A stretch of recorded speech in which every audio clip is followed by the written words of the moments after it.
My wife cheated on me, and instead of acting publicly emotional, I got the most satisfying, soul-crushing revenge imaginable. I calculated everything and engineered a scenario so that she would have to give me the house, the kids, pay me child support, and subsidize the cost of my living for the rest of her life. And my plan ends with my kids seeing me as a saint and her as the evil one. Here's what I did. Subscribe to Am I the Jerk on YouTube and hit the bell to turn on notifications. This all happened to me a few years ago. I told a friend the story of my divorce and I was told to share. We started a few years ago. I thought we were happy. We were your usual suburban professional couple. Financially secure, healthy, good adult life, 2 kids, a 14-year-old daughter and a 9-year-old boy at the time. I thought we had a healthy social life. We were going through one of your typical married couple rough patches. Both of us were working long hours, not spending enough time with each other. We were going through some developmental problems with my son and tensions in the house were running a little high. I noticed that she was spending a lot more time on her phone texting with her girlfriends. I didn't think much of it. I started making a much more concerted effort to get out of work when I could, help around the house, and be more emotionally available. But over the course of a few weeks, the gulf just kept getting wider. I ended up accidentally finding some messages when I charged an old iPad for my son to use. Her Facebook Messenger was still logged in and there were a lot of highly questionable messages with the guy from her hometown who all called Jim Bob Cooter, or JBC for short. The messages weren't completely inappropriate, but I could tell there were quite a few missing based on the times and the context of the messages. I made a mental note to keep an eye on this and went about trying to fix things up. The next day, I took the day off to knock out some projects that I thought would make her happy and left her some sweet notes reminding her how much I appreciated her, but she was once again in the corner of the living room texting her girlfriends. I took the boy's iPad to the office, opened up Facebook Messenger and watched in real time as my wife tore me down. Her and JBC were making fun of me. All of my flaws, insecurities, and secrets I entrusted to my partner were now fodder for her and JBC. Not only that, but while there wasn't outright sexting, there was a sexual undertone to the whole conversation, especially when she was bashing my performance in the sack. I managed to take some screenshots but missed a good bit of the messages because as the conversation was unfolding, she was deleting them. I wasn't emotionally capable of confronting her. I stayed in the office until she was asleep and had a couple of drinks. I took off work the next day and spent some time soul searching, drinking, and trying to figure out what to do. The wife came home and wanted to know what was wrong, and I just copped out and told her I had a bad day. A couple minutes later, I was watching the iPad as the train wreck kept unfolding. So began a couple of solid weeks of taking screenshots, drinking, and detaching myself from the relationship. I knew there was no going back from this. The messages were now overtly sexual with my wife completely into it, and JBC was sprinkling in I love yous. I consulted a lawyer and I got my options and started moving forward. Here's where everything got absolutely surreal. Watching the messages, I found out JBC was coming to town to spend a weekend of quality time with my wife in a pretty nice hotel. I was missing a good bit of the information. They must have had a phone conversation about it at some point, but I was able to infer enough to get the when and where. And sure enough, the next day, the wife is buttering me up and wanting to take a spa weekend with the girls just to relax. And when she gets back, we can really focus on our marriage. I go with it all the way. It's the greatest idea she's ever had, and I'll do anything to get us back on track. I get with the lawyer and have him draft a strong separation agreement stating that she would move out, she would get weekend visitation, no child support in the interim until the divorce is final. Then I sit through the most agonizing 2 weeks of my life. After all this, most of my feelings for her are completely gone. I'm just seething with anger like I've never felt before. D-Day arrives. I take the day off work. I withdraw half of any money in any bank accounts we are joint on, leave her half alone. I had already redirected my paycheck to a new bank. I close our money market account and get a cashier's check for her half and deposit my half in my new account. I stop at Office Max and print out about 75 pages of Facebook Messenger screenshots, and then I kill time because I don't want to be at home. She texts me that she's taking off and that she loves me. I tell her to have fun. I show up to the hotel at about 8:30 and call the wife's phone from the lobby. It goes straight to voicemail. They're probably already at it. Whatever. I walk up to the front desk and ask if I can use the phone to be connected to JBC's room. It rings 3 times and he picks up. Hello? JBC, can you send my wife down to the lobby, please? I don't know what you're talking about, bro? Okay, then I guess I'll have to call Mrs. JBC and get her down here. Totally a bluff. I knew he was married and I knew her first name, but that was about it. JBC starts shuffling in a panic. You got 5 minutes. Click. Not even 2 minutes later, my wife comes walking out of the elevator looking a little flustered. I sit her down in the corner of the lobby. She starts spewing her nonsense, saying that it's not what it seems, and blah, blah, blah, blah, blah. I tell her, I'm not here to argue. The things that are said in this pile of papers are what's going on. The only way that I'm not giving a copy of this to our daughter, your parents, and emailing it to everyone we know is if you move out immediately. My wife was very prideful. My daughter was going through a rebellious teen phase, and her knowing probably would have forever killed their relationship. My wife was also her parents' golden child, and she was always worried about what they thought of her. I didn't have much leverage, and shame was my only card to play. Also, because her professional life is built up around her image, I knew that she would protect that at all costs. She starts sniffling and mumbling. Then I say, this is a check for half of the money in the money market account. I've withdrawn my half of the money from all the other joint accounts. You should have more than enough to get a place. She starts to cry a little. I could almost see the different thoughts and waves of emotions going through her, but now was the time to keep pressing. I then say, here is a separation agreement that I think is more than fair considering what's going on. I'm going to need you to look over this, sign it, and leave it at the house when you've got your stuff. Do you want to look through these screenshots? No. Okay, go have fun with JBC. Do not come back to the house or I'm going to send this, holding up the ream of screenshots, to everyone. I bounce out of the lobby and I can hear her start to have a breakdown. I get to the car and drive off to a parking lot and have my own crying rage fit. Previously, I would have cried in front of her and yelled and whatnot, but I managed to get my act together enough to pull it off. I don't know what she did that night or over the weekend. She texted and called over and over wanting to talk. I just turned the phone off, and by the time Monday afternoon rolled around, there were movers getting her stuff and she delivered the agreements. I let her have a talk with the kiddos, basically saying mommy and daddy need some time apart, we still love you, etc, etc. Standard divorce talk. After a week, she wants to have a real talk for the first time. I oblige her because I've already got my stuff together and I've got an idea of what I want, but I should hear her out. She's so sorry. She wants another chance. She wants her family back. She'll do anything. She's on her knees crying into my lap. I have no intention of ever taking her back, but I tell her she needs to set up marriage counseling on her own time at a time that works for me. I tell her that I can't live with her, but she should be around the children to try and maintain a relationship with them. So starts our new normal of her coming over to the house, cooking and having dinner with the kids 3 nights a week.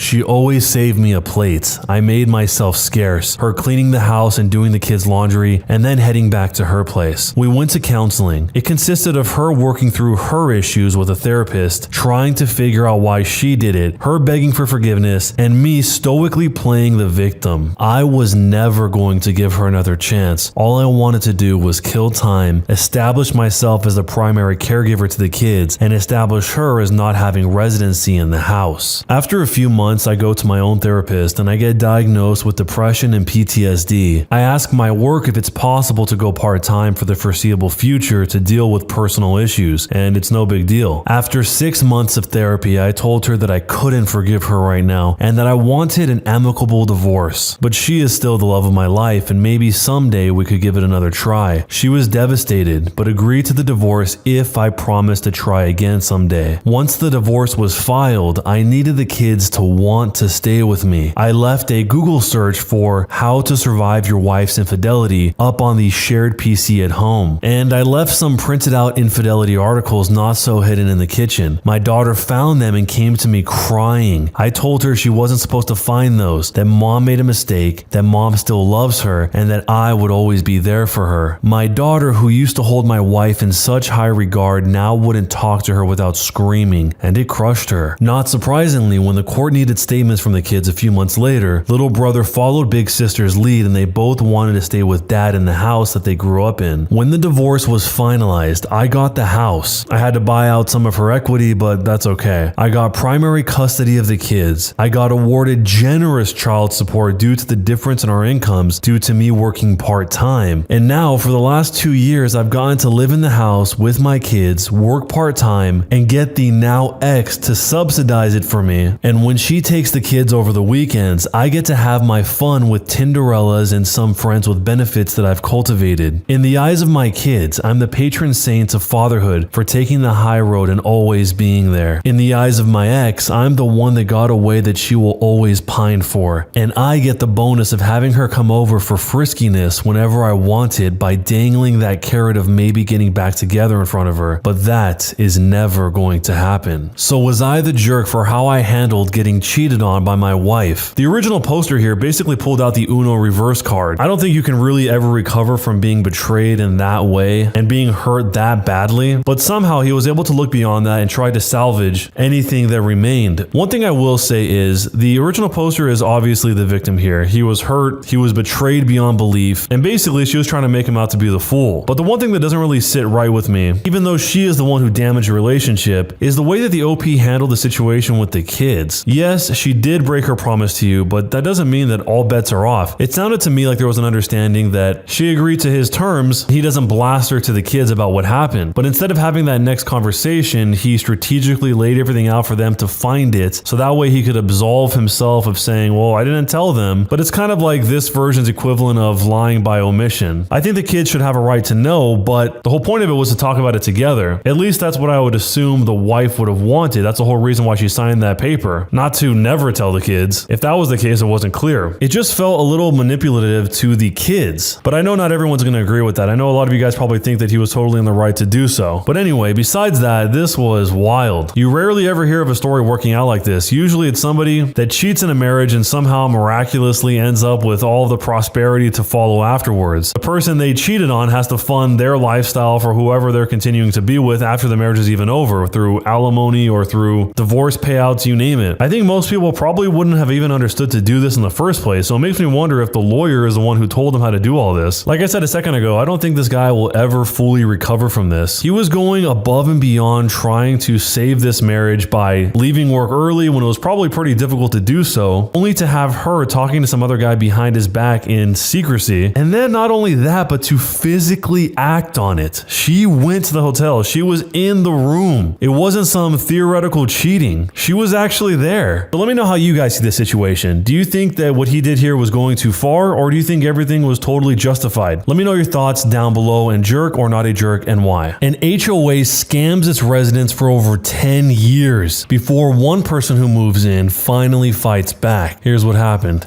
A good friend of mine about 4 years ago inherited the house of his grandparents. He decided to live there for the time being till he's decided what he wants to do with the house. He grew up in it, so he did not really want to sell it. Not even a week after he moved in, he got a visit from a neighborhood committee. They said they are the 3 board members of the HOA, the Homeowners Association, and are here so he can sign his membership papers. They were extremely nosy and rude. For example, one tried to get into the garage without so much as asking. When he stopped him and asked him where he wanted to go, he had the audacity to say, "I need to check your garage to see if everything there is in order. I have a right to do this bi-weekly, and denying me access is an offense that will cost a fine." He then had enough of their audacity and kicked them out of the house. While doing so, one of the board members shoved some papers into his face and told him he needed to sign this right now. At this point, he was already living there for a week, and these papers had to be signed before moving in. Once they were gone, he took a look at the papers. They were ridiculous and gave the HOA rights that were simply unreal. They had, for example, a right to visit your home bi-weekly and check things like that you do not use the garage for storage and that you didn't have gasoline in containers in your garage. You had to mow your lawn every week. Snow had to be shoveled every 2 hours when it snowed, starting at 5 o'clock in the morning. You could not park more than 1 car on your grounds except inside the garage, and a ton of other nonsense. A few days later, they came back and asked him why he did not sign the papers yet. They also wanted to check the garage again. This time, he would not even let them in and told them he would never become a member of their stupid club. To them, that meant war. Within a week, they sent him fines north of $1,000. Some of them were for denying them access to his home. Each was for $250. My friend simply did not take them seriously and used their stupid letters to help fire his grill. Then the day came where they went extremely too far. He came back and one of the board members had broken into his his garage, stood in it, and was writing things down on his notepad. But that was not even the worst part. He had 2 wonderful oak trees in the front of the house. They had been planted by his great-grandparents way back when they were newlyweds and they moved into this house. The HOA was in the process of taking them down. They had called a professional crew for this. One was already so damaged, basically all twigs were already down, it was just a stump that was left. The other one he had just started with. He lost it. He told the tree crew to stop right now and explain to them that he was the owner and what they did was highly illegal. They had no idea, since the board member claimed these trees were in violation of the rules, since supposedly too many leaves went to the neighbor's garden. He told them that there was no legal reason to put them down, but the board member claimed I had given my okay because the trees were in violation of the rules of the HOA. He looked it up later. They actually had a bylaw that if a garden produces more than 1 40-liter stack of leaves within 2 weeks, the garden owner needs to take down the offending trees within 2 weeks. He told them that he would overlook them trespassing if they would be witnesses in court for him. Then he called the cops on the board members for trespassing and breaking and entering. They had actually used a bolt cutter to get into the garage. He always had it closed with a big bike lock after that, since they had tried to get in twice before. The trial must have been glorious. Not only did they have to repay him for the lock and the tree, which was worth a ton of money, north of $50,000 if I remember right, plus damages for the second tree, he had a professional tree person look after it so all the damage healed properly, which alone cost nearly $1,000. But these idiots actually thought the trial would be unfair and tried to fight it, which probably cost them an additional $10,000 to $15,000 in lawyer and court costs. All in all, this whole trial must have cost them over $120,000. Then he went to civil court and sued them for emotional damage. He told them how much these trees meant to him since his great-grandparents had planted them with seeds from the home country. He really laid it on as thick as he could.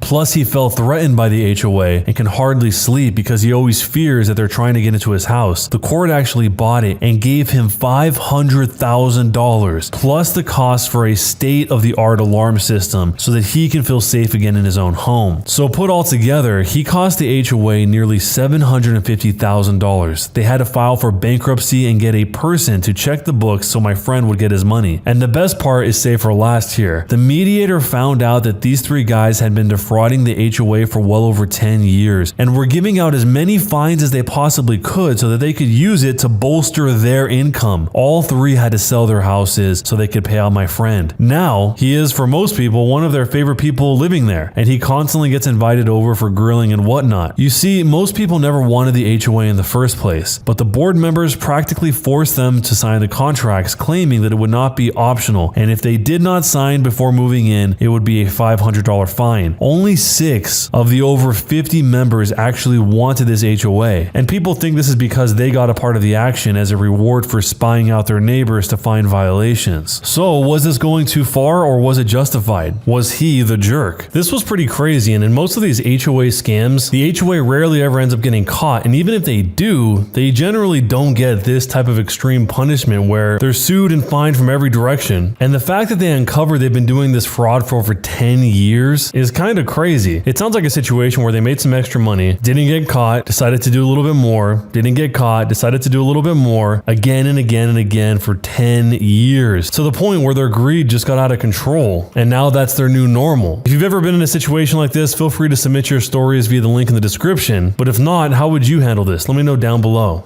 When you subscribe, make sure to hit the bell to turn on notifications. To finish listening to all the stories in this series, use the playlist at the top of the description. And next time you live stream, use the cream of the crop music. Search for Cream of the Stream on Spotify or whatever music platform you use for copyright-free music to use for your stream. It's free, Cream of the Stream. Either way, thanks a lot for listening. I'll see you guys next time.